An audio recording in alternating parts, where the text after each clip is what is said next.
Salut à tous. Si vous étiez à Wall Street en 1930, qu'est-ce que vous feriez? Parce que l'écrivain britannique Anthony Sutton nous explique que Wall Street, en 1930, Wall Street, c'est eux qui ont financé les nazis. C'est eux qui ont financé le parti nazi allemand de Adolf Hitler. Donc c'est Wall Street qui a une grosse part de responsabilité là-dedans. Alors si vous étiez là-bas en 1930, qu'est-ce que vous auriez pu faire pour empêcher ça? Et on peut pas juste mettre une bombe et faire exploser Wall Street. C'est pas possible. C'est pas possible. Et de la même façon, la City, ils ont financé le parti nazi allemand par l'intermédiaire de I.G. Farben. Donc, comment faire? Comment faire?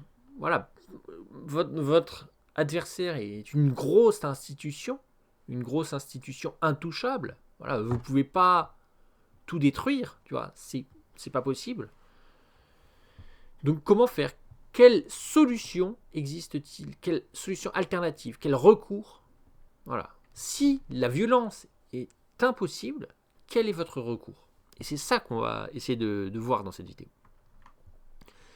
Alors on peut voir que aujourd'hui on a le même problème finalement. Parce qu'au XXe siècle, Wall Street finançait les nazis.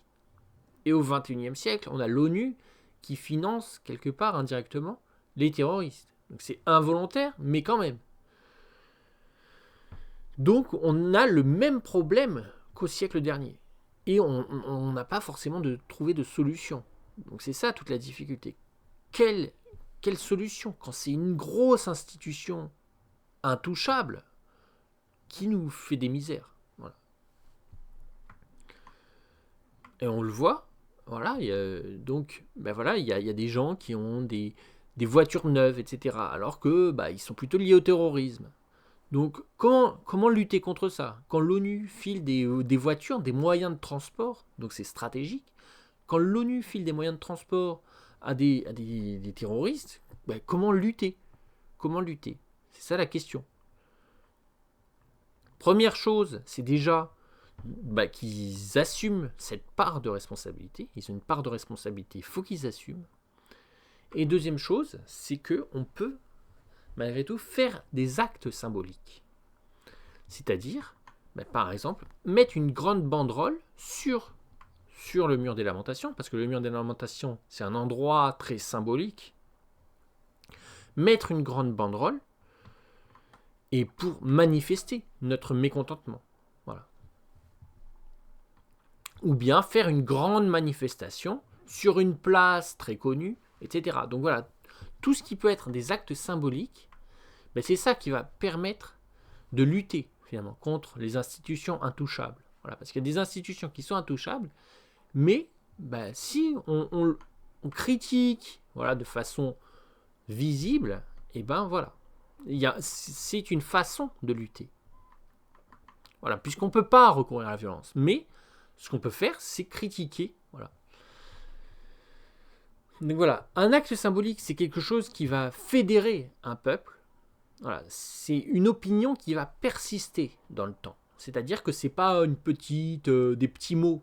C'est pas des petits mots, c'est pas des mots de politiciens. C'est pas un vieux discours de politicien qui a aucune valeur.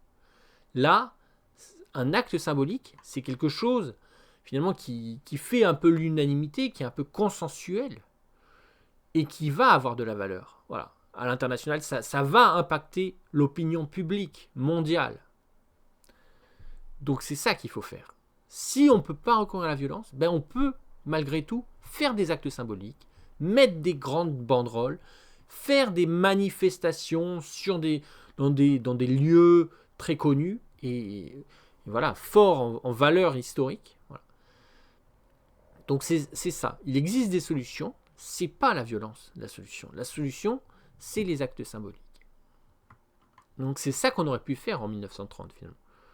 Aller sur un lieu très connu, par exemple en Allemagne ou en France ou aux États-Unis ou à Londres, aller dans un lieu très connu et puis mettre une banderole ou faire un grand rassemblement pour dire qu'on est mécontent, qu'on n'est pas d'accord avec ce qui est en train de se passer.